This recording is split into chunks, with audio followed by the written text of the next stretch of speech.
యాసంగి పంటలు కొన్ని జాగాల్లో కోతలకు వచ్చినాయి కదా. అటు మలి సర్కారు కూడా రబీ సీజన్కు సంబంధించిన కొనుగోలు కేంద్రాలను ఏర్పాటు చేసే పని పెట్టుకున్నదట. ఈ తేప కూడా అచ్చరాల 90 లక్షల టన్నుల వడ్లను కొంటారట. ఇప్పుడు ఈ ముచ్చట ఎవరన్నారంటారా? అన్ని ముచ్చట్లు మీరే చూడుండ్రి.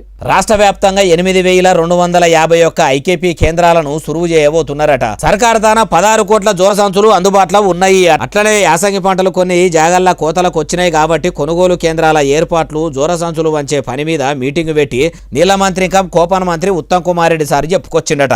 సన్న వడ్లకు సర్కారు ఇచ్చే 500 బోనసే కాదు, ప్రభుత్వం రైతుల ఖాతాల్లో వేసే వడ్ల పైకం కూడా ధాన్యంగా ఉన్న 2 దినాలనే అన్నదాతల ఖాతాల్లో పడేటట్టు ఎగురం చేస్తున్నాము. ఈ తేప కూడా 90 లక్షల టన్నుల వడ్లు కొనబోతున్నామని అనుకొచ్చిండట.